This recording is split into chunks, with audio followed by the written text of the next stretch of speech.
How's it going, everyone? I am Jacob, and I'm here with Juan Adams. If you don't know, Juan is a Dana White Contender Series vet. He's fought in the UFC. He was in the PFL last year, made it to the heavyweight semifinals.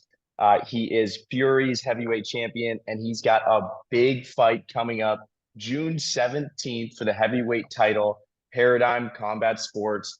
I'm going to post a link to the pay-per-view link in the comments section for YouTube and Instagram. But Juan, really appreciate you taking the time during training camp. And how's everything going today? Oh man, it's going great. I can't complain too much. Had my morning coffee, and then did like a 2 mile walk. Just weight management at this point, trying not to get injured. So pretty excited. I love it. Well, that's awesome. One of the questions I had for you today was really how at the heavyweight weight class, what's the balance you have to have for training and recovery? What's that like for you? For me, it's very similar to other weights because most heavyweights don't cut. What a lot of people don't realize is, at the beginning of my career, most of my career, I would get up to about 305, 315 between fights, and the limit obviously is 265. So I would have to cut for that. After I lost, I've done a lot of different body modifications, I guess, or body, just changing my workouts to change my body composition a little bit. We've messed around with adding more muscle and doing other things, but I think we finally kind of settled on, getting sacrificing a little bit of the muscle just for be able to go longer. And what a lot of people don't understand is in order to do that, I have to work out a lot, have to train a lot. It's a lot of high impact stuff, in addition to all the MMA training I do, which takes a big toll on your body. Lifting and training for a good balance of explosion, endurance, and recovery is recovery time. It all takes a lot. So getting my walk around weight down to no, I really never get above 290 anymore. That's what I've dedicated kind of the last 8 months to 8 to 14 months to. Um, while also maintaining a low body fat composition. I walk around at about between 14 and 16% body fat now at that weight. So it takes a lot. And this camp, actually, I haven't been able to do strength and conditioning at all, just because it took such a toll on my body. So it's been a lot more focused on recovery right now. I still have to get all my MMA workouts in each day. So I do that 2 to 3 times. And now that school's no longer in session, I'm a teacher. I can actually dedicate more time to that, but it also does take a lot on my body. So all of my I do a lot of active recovery. There's yoga. There's a lot of stretching in there, and I don't do a lot of yoga. I can't. But so for me, a lot of that is walking, and you know, mentally it's draining too. So I have to do a lot of mental recovery as well as physical recovery into there. But it's a very tough balance. But the way I see it is, we all have the same 24 hours in the day, so I have to make the most out of each of them. I love it. Is that something you've recently started doing, a heavy focus on recovery and the cardio, trying to sacrifice less muscle mass and really focusing on, making sure you keep the body weight down and can last longer in the fights? Is that something you've recently implemented, or has that been kind of the game plan the last few years? No, that's something I've recently implemented.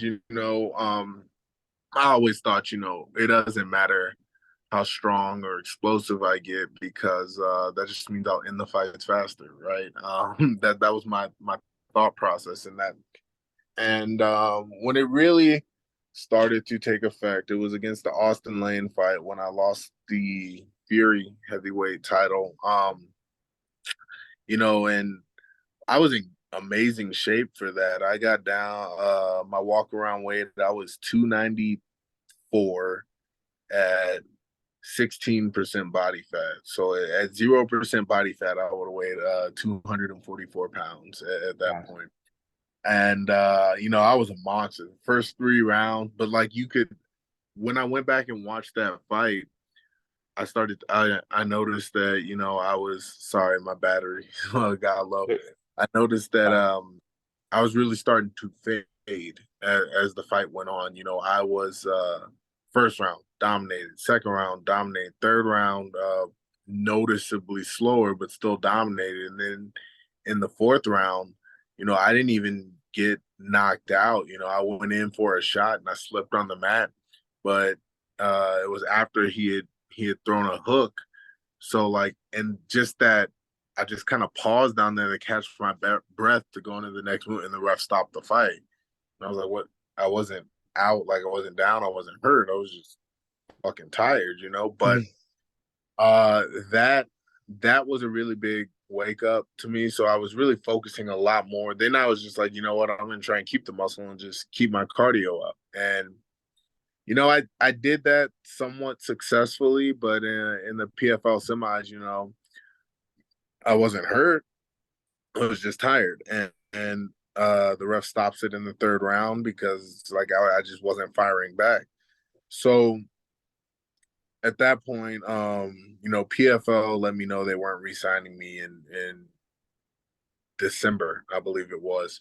So at that point, I'm looking for another fight, but I was also like after that fight was in August, I was also just dedicating my time after that to getting my walk around weight down, sacrificing a little bit of muscle, focusing more on the cardio, focusing on just being able to put on a constant pace for that time. And so I've succeeded in that, and I've noticed it also in my training down here. It's I can keep throwing as long as I'm throwing stuff. I'm not getting tired. When I start noticing getting tired is like when I kind of take a break and I start getting hit more, things like that. Then I slow down a lot. So uh, it's just been able to, okay, well, I know as long as I'm throwing stuff, I'm not really getting hit as much. So I just got to be able to keep throwing. And the last month or so of sparring, I've noticed that I'm just not getting tired anymore. So let's focus on this more. And it's been really nice. Are there any heavyweights that you look to as kind of good role models in terms of their cardio? Ah, not really, because there's never been a heavyweight really my size that has the same cardio. And people talk a lot about, oh, you should, try and be like Cain Velasquez. Yeah. Cain's man, I have a picture of like before I even started training MMA, I was just like kind of coaching fighters with their wrestling. And like I dwarfed him. Cain's like 5'10". Maybe, they might list him as 6 foot on a good day, but like I towering over this man. And I walk around what 40 to 50 pounds heavier than him. Like I physically speaking, the amount of energy, just from a physics standpoint, I can walk you guys through the equations. It takes significantly more energy for me to simply move than it does for him to. So uh and unless I'm consuming a ridiculous amount of calories and storing it as energy, like I can't do that. And with the weight limitations, I can't. So it's just not possible. So to do something new, you kind of have to do what no one's done before, and that's kind of the approach I'm taking. That's awesome. So what, in your mind, Juan, what makes the difference between at the heavyweight level and at the highest level in the UFC, the PFL? What makes the difference between a good heavyweight fighter and a really great one in your mind? I feel like everyone's kind of good at that point. What makes the difference from good to great, obviously, it's a lot of it is circumstantial. I think everyone within them possesses a certain potential to reach a certain level of greatness in whatever it is that they do. But when it comes to fighting, you know, what makes a great fighter is there's a lot of different ways to do it, especially in mixed martial arts, because you're combining a lot of different things. Um, it would be the same thing that makes anyone great. You have to be you obviously there's a couple different ways to go about it, but the simplest way I can break it down is you can be extraordinary in one things and good at a bunch of others, or you can just be very close to extraordinary across the board, or you obviously mix and match, have next level here, next level there, next level there, then you got to be at least average somewhere else. There's very few total package people. Obviously you think of John Jones, clearly the greatest of all time, or some people would argue George St. Pierre. George was good at a lot of different spots, right? John is very well rounded. But then you go to someone like Ngannou, who's a great heavyweight. He doesn't care if he gets hit. He's gonna rock your shit, right? He's just gonna rock you somewhere, right? Then you look at Cain Velasquez, very different build, great heavyweight fighter. He had outstanding cardio, really good kickboxing, really good wrestling. Brock Lesnar was another example, next level wrestling, but then he was just so powerful, so explosive. So there's a lot of different ways to be great, and it's the same across the board for all fighters, but you have to factor in, your body type, your strengths, what it is you're capable of, and then also having the humility to accept like your limitations, right? Mhm. I know for me, I'm not a hyper flexible guy. So a lot of my style of jujitsu, it's not appealing to most people because I really focus on my athletic ability, I focus on my strength, and I focus on a lot of positioning. I know, and all of the techniques that I utilize play to my strengths and minimize the opportunities for my weaknesses. So there's just a lot that goes into being great. But the great thing about it is, in mixed martial arts, there's so many different possibilities that probably haven't even been explored yet that you can always create a new template. I'm so excited because the sport's just growing now, and it's gonna Yeah. get people are gonna start innovating so much like they already have. So I'm super excited as well to kind of see what innovations come out of it as well. Um, so Juan, I would love to learn just a little bit more about kind of how you started in martial arts. And then if you were talking to someone who's never taken a martial arts class in their life, but kind of had the caught the bug, what would your advice be to them? All right. So we'll start with how I started.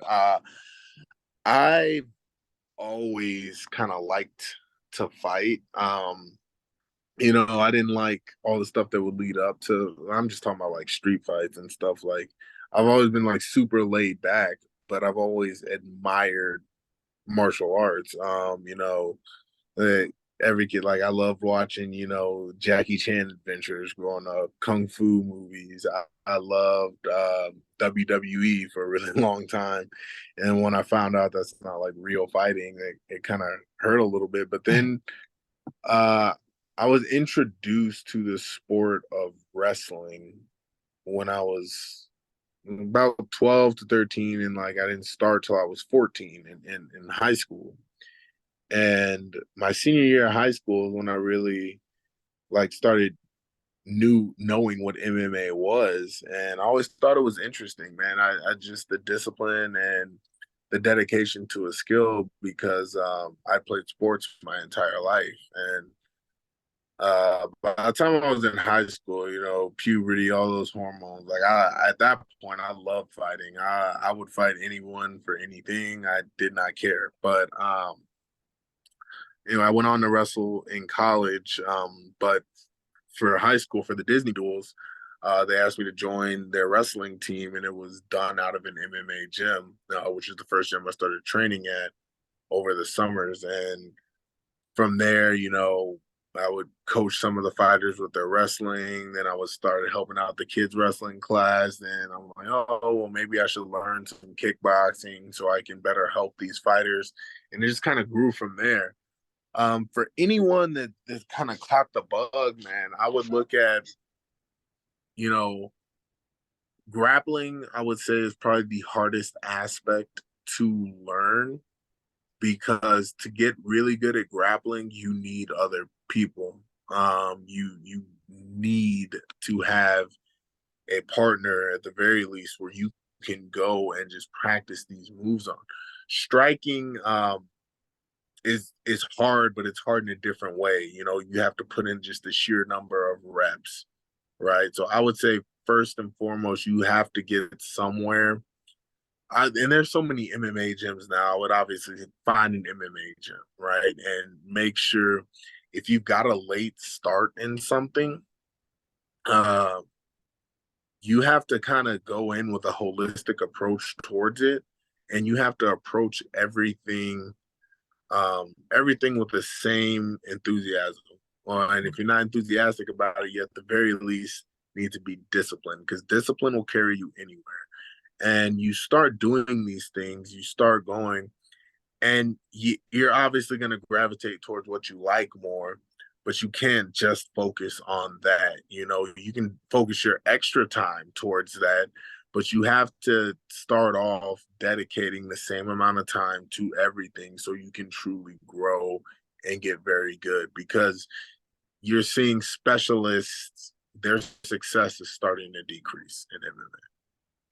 And when you refer to grappling, Juan, are you referring to wrestling or jujitsu or kind of everything in terms of? I combine the two, right? Obviously, for me, wrestling is above, and like I would recommend that to anyone. If you're somewhere where you have access to high level wrestlers, or if you're in high school, middle school, say get to wrestling, and then like in your free time, dedicate your free time towards learning the other things and incorporating it with a true MMA coach that's going to blend everything together. But if you're not at that age, or I'd say someone like in their mid-20s, like if you can get to the college wrestling room, if you're in college, you know, get some of the college wrestlers, have them work with you, right? If you're like an adult or you don't have access to something like that, I kind of combine everything. You know, Sambo's a great starting spot. Sanshu is another good one. They incorporate takedowns into their striking, right? But when I say grappling, I say it in the terms of, blending jujitsu and MMA or jujitsu and wrestling, folk style wrestling. Greco is also a great start. Freestyle wrestling is a little bit harder to incorporate into MMA. If you want to do a freestyle style of wrestling in MMA, you have to be athletic. And obviously, if you're at that point in your life, you're probably and you didn't play a high level sport, the reality is you probably don't have that level of athleticism. So I would say focus on the folk and the or Greco style, depending on your athletic ability and your athletic inclinations. Gotcha.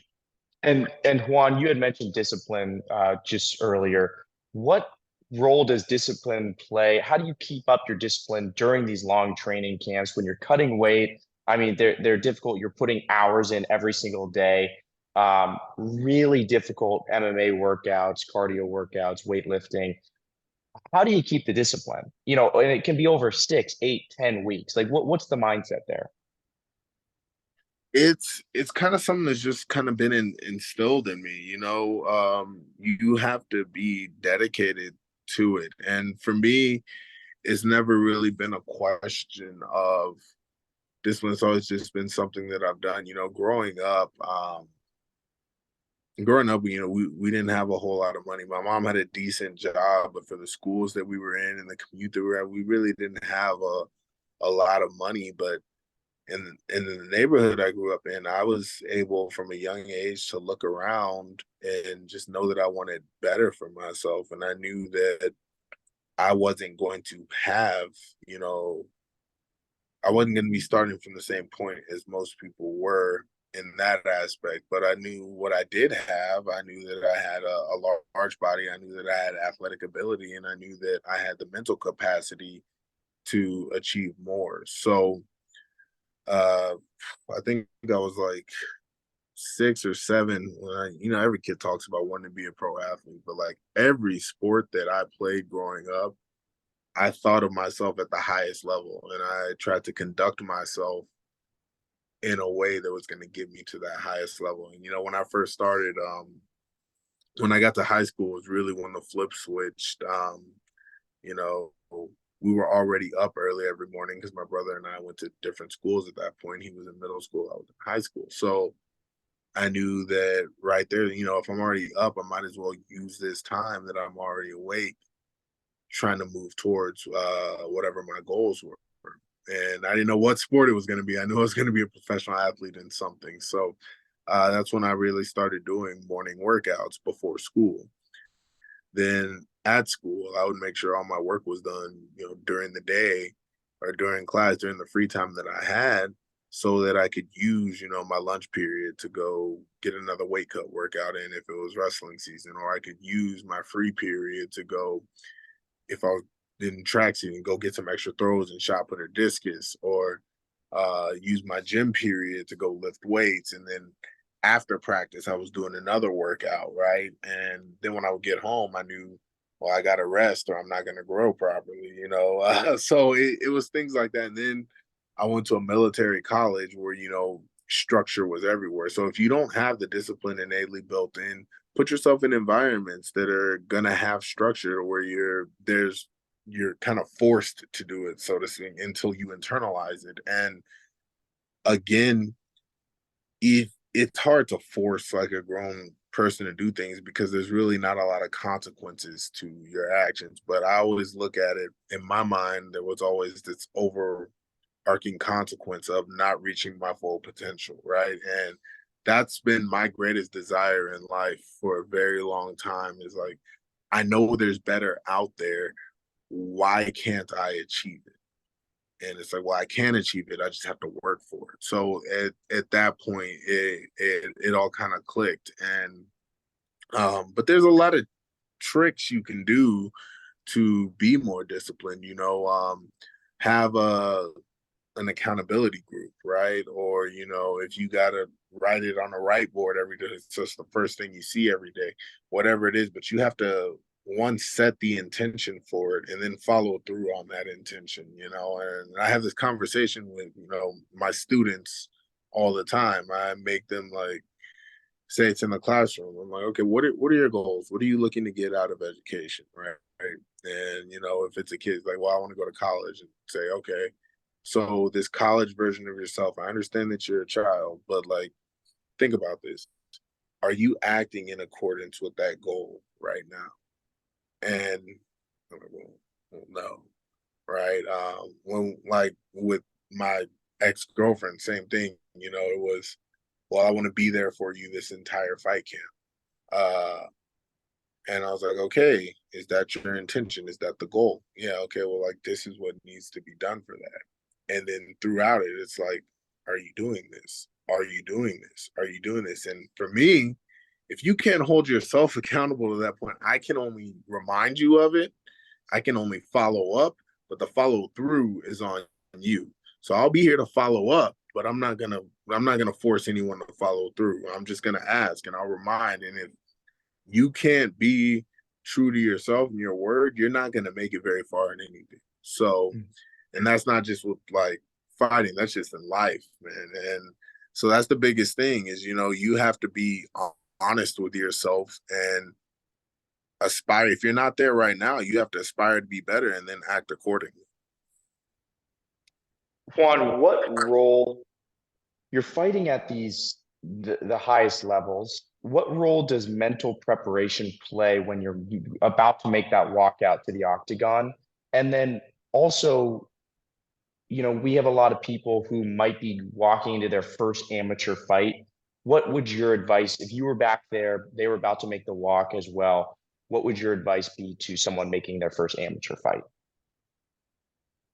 A lot of that depends on the type of person you are, but the overwhelming advice I would give, man, I used to get so nervous before fights, man. I was so happy when I would sign that contract, and then once that wore off, it was just I knew this entire fight camp I'm gonna be having 2 to 3 anxiety attacks a week, and I'm talking like not able to sleep, um, just panic attacks, and every now and then I'll still get a panic attack or two during a fight camp.